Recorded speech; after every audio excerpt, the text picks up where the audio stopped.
Hello, and a very warm welcome to all of our listeners out there. You are listening to the English Flow Podcast, the place where we come together not only to improve our English language skills, but also to dive deep into personal development and self-growth. I'm Amy. And I'm Jake. It is absolutely fantastic to be back with you all today. Whether you are listening to us while commuting, cooking, or maybe taking a walk in the park, we are so happy you've chosen to spend this time with us. Today, we are discussing a concept that truly changes the game for long-term success: the power of small habits. It's a topic that bridges the gap between where we are and where we want to be. I think the biggest misconception is that big results require big, heroic actions. People think they need to overhaul their entire life on a Monday morning. They start with grand plans to study 4 hours a day, and they usually quit by Thursday. It's the all-or-nothing trap. When you aim for perfection, you are setting yourself up for failure the moment life gets in the way. And life always gets in the way. Exactly. We often focus on the finish line, the big result. We want to be fluent, we want to be fit, or we want to land a promotion. But the finish line is just a point on a map. The real work happens in the small, daily actions that lead us there. So let's talk about the alternative: micro habits. These are behaviors that take 2 minutes or less. The goal isn't the volume of work. The goal is the consistency of the action. The beauty of a micro habit is its low barrier to entry. If you tell yourself, I'm going to write 1 sentence in English every day, your brain cannot justify procrastinating on that. It's too small to feel like a burden. And once you start, you've broken the seal of resistance. It's like exercise. The hardest part is just putting on your running shoes.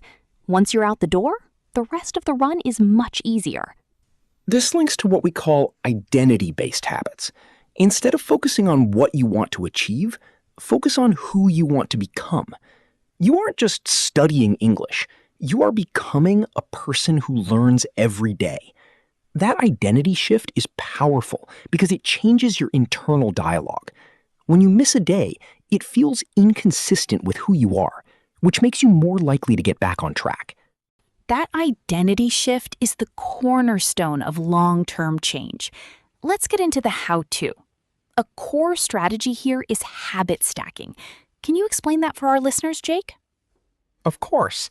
Habit stacking is essentially anchoring a new behavior to an existing one. We all have routines we do without thinking: making coffee, brushing our teeth, or turning on a computer. You pick one of those anchor habits and chain the new one right before or after it. So if you want to practice English, you could say, after I pour my morning coffee, I will listen to 1 minute of an English news summary. The anchor provides the cue, and the stack provides the momentum. You aren't trying to find extra time in your day. You are repurposing time that already exists. It also removes the need for willpower. Willpower is a finite resource. If you have to wake up and decide when you're going to study, you're using up energy. But if it's tied to your coffee, it's automatic. Another critical component is environment design.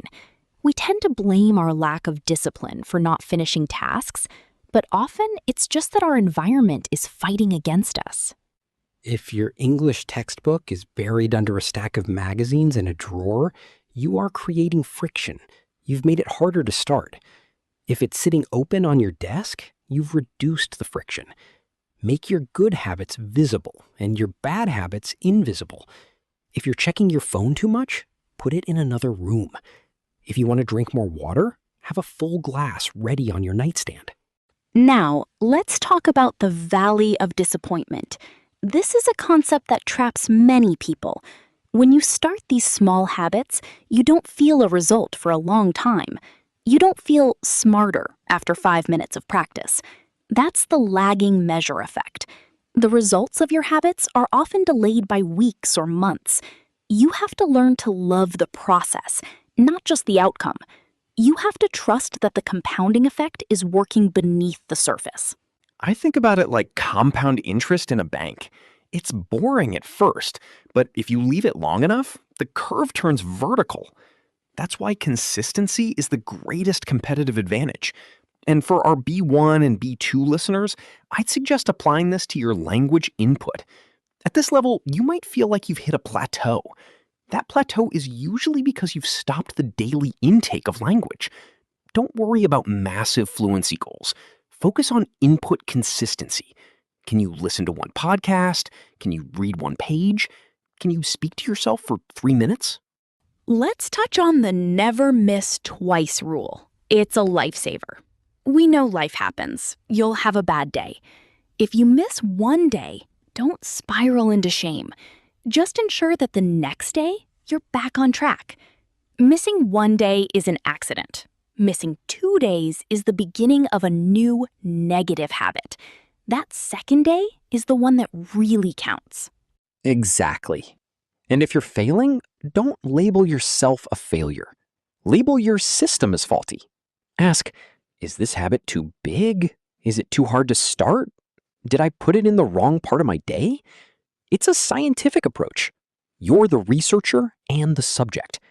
If something doesn't work, pivot. Experiment until the habit fits into your life like a puzzle piece. I think we should also mention that the value of small habits extends to our emotional well-being. Taking 5 minutes to journal or breathe is a habit that stabilizes your mind. Absolutely. If you are chronically stressed, you can't learn well. Small, consistent calm-down habits are actually high-performance habits. Let's talk about how to keep the fire going when you're bored. Because, let's be honest, repetition is not always exciting. That's where the game element comes in. Gamification works. Use a simple tracker. Crossing off a box on a calendar creates a visual chain. Your only job is to not break the chain. But don't let the tool become the master. If you miss a day, the world doesn't end. The tracker is meant to encourage you, not shame you. I'd also suggest finding a community. Sharing your small wins with others helps you stay accountable. That's why we're so big on the community aspect here at English Flow. True. We're all learning. And seeing others stick to their habits makes it easier for us to stick to ours. It's social proof that consistency works. What's the biggest barrier you've faced with small habits, Jake? I think it's the temptation to level up too quickly. I start doing 1 minute of reading and then I feel good, so I jump to 20 minutes. Then I burn out. I have to remind myself that the goal is not to be a hero on day 1. It's to be a consistent practitioner on day 100. That's the slow is fast paradox. When you try to go too fast, you crash and stop. When you go slow and steady, you never stop. And over the long haul, that wins every time. Let's really drill down into the B1, B2 experience. At this stage, you're likely consuming content, but are you interacting with it? A small habit could be active listening. Instead of just listening to us, pick one new phrase from this episode, write it down, and use it in a sentence tomorrow. I love that. Active versus passive. A lot of learners treat English like background noise. But if you make it a habit to extract just one piece of value per session, your vocabulary grows exponentially. Think about it. 1 word a day is 365 words a year. That's a massive jump in your ability to express yourself. And it doesn't end at words. It's about sentence structures, phrasal verbs, and even idioms. If you look at one idiomatic expression a day, you'll sound so much more natural within a few months. But again, keep it small. If you try to learn 10 idioms a day, you'll forget them all by dinner. And don't forget the physical aspect of speaking. Even if you don't have a partner, you can habit stack speaking. What do you do while you shower? What do you do while you drive? You can talk to yourself about your day. Narrate your actions. I am walking to the kitchen. I'm going to make breakfast. It sounds silly, but it forces your brain to bridge the gap between thought and speech. Exactly. The brain is like a muscle. It needs repetitions. If you don't have the repetition, the muscle atrophies. The small habit of narrating your life keeps that muscle firing every single day. It's about building oral confidence. You'll find that when you finally do talk to a real person, your brain is already warmed up. It's the same with reading. Don't try to read a whole book in a week. Read one paragraph. And not just any paragraph. Read it out loud. Reading out loud improves your pronunciation and your pacing. It forces you to deal with the rhythm of the language. And you can stack that. Read one paragraph while you wait for your tea to steep. Or read one paragraph while your computer is booting up at work. There are so many dead minutes in our day that we could reclaim. Reclaiming those minutes is how you reclaim your time. It shifts your mindset from, I have no time, to, I have small, hidden opportunities everywhere. It's an empowering shift. Speaking of empowerment, let's talk about the emotional weight of habits. Sometimes we fail a habit and we carry that failure all day. We think, I'm lazy, I'm bad at this, I'll never be fluent. That internal monologue is far more damaging than the missed habit itself. It's the difference between I missed a day and I am a failure. One is a fact. The other is a story. You get to choose the story. And the best story is the scientific one. I missed a day, and the data shows I need to adjust my morning routine. That's it. No guilt. Just data. I love that. Just data. It removes the emotion and lets you see the mechanics of your life clearly. If you treat your life like a laboratory, you can't be sad about results. You can only be curious about them. And curiosity is the fuel of language learning. If you're curious about why you failed, you'll find a solution. If you're angry, you'll just quit. Curiosity keeps you in the game. Let's discuss another obstacle. What happens when your routine changes? Say you go on vacation. Your whole structure is gone. How do you maintain consistency then? I use the mini habit rule for travel. If my normal habit is to read for 20 minutes, my travel habit is to read one sentence. It sounds like a joke, but it keeps the momentum alive. It's better to do one sentence than to let the chain break entirely. That's a brilliant way to handle change. You aren't aiming for performance, you're aiming for maintenance. Keep the habit alive, even if it's on life support. Then, when you're back home, you can ramp it back up to 20 minutes. Because the psychological cost of stopping is much higher than the physical cost of keeping it going. It's so much harder to restart from zero than it is to just do a tiny bit of work. It's like a rocket ship. It takes a massive amount of fuel to get off the ground, but once it's in space, it takes very little to keep it moving. Don't let your rocket fall back to Earth because you went on vacation. Keep it in orbit with your mini habits. I've used that during busy work projects too. When I'm on a deadline, I don't have time for my full English study, but I'll listen to one song, just one. It keeps the English mode active in my brain. And that's the key. Keeping your brain in the language mode. Our brains are incredibly adaptive, but they are also lazy. They will default to your native language if you don't give them a reason to stay in English. That daily, tiny exposure is the signal that says, hey, we're still doing this. It's like a daily check-in. Hello, English. I'm still here. I haven't forgotten you. And the brain responds by staying ready. It's like keeping a fire alive with a single ember. You don't need a bonfire. You just need to keep that one ember glowing. That's such a beautiful image. An ember can become a fire again in minutes. A cold pile of ash takes a lot of effort to restart. Don't let your learning turn into ash. And remember, we're talking about small habits, not because they're easy, but because they're sustainable. Most people do sprints. They work hard for a month and then disappear. But we want you to be the marathon runner. You're in this for the long haul.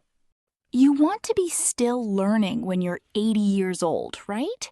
That's what a consistent lifestyle gives you. It's not just about a temporary goal, it's about becoming a lifelong learner.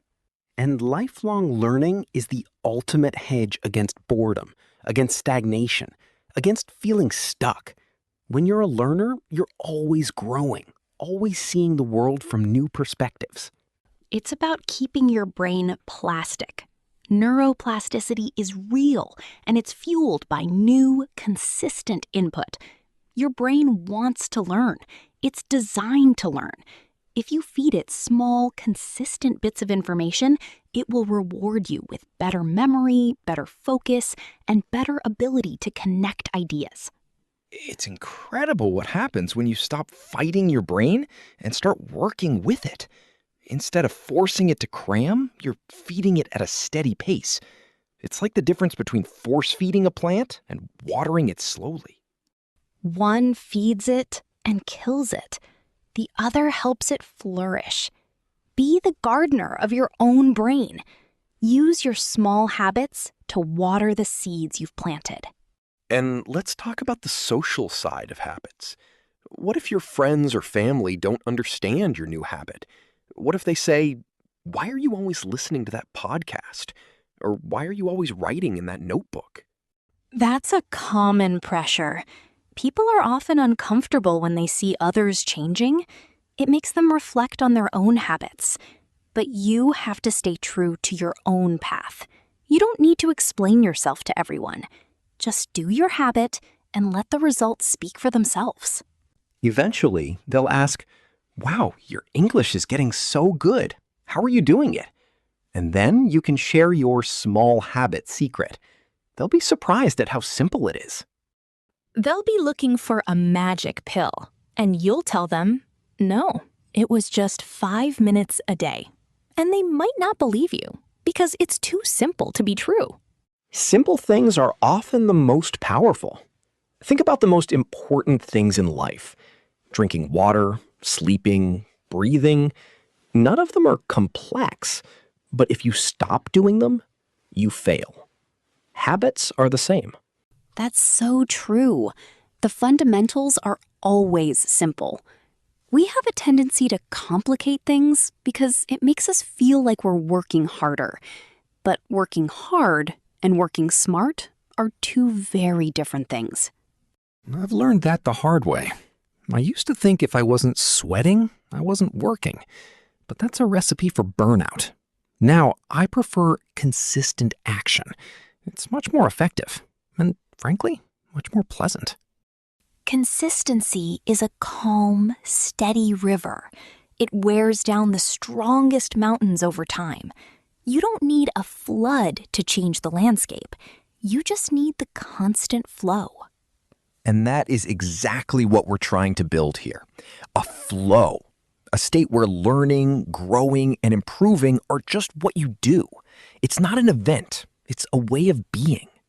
I love that. The English flow. It's not a destination. It's the river. And you're in it. So let's bring it home for our listeners. We've covered the why, the how, and the what if. Is there anything else they need to know to be truly successful?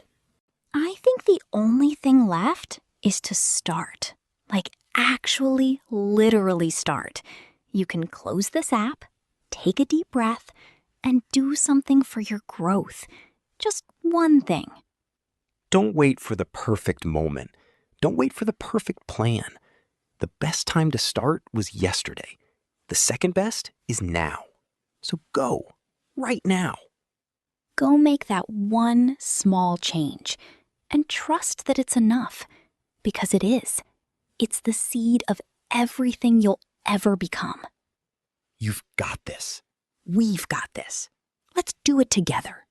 We are so incredibly proud of you for listening, for growing, and for taking your own development into your own hands. It's the most important work you will ever do. And it's the most rewarding, too.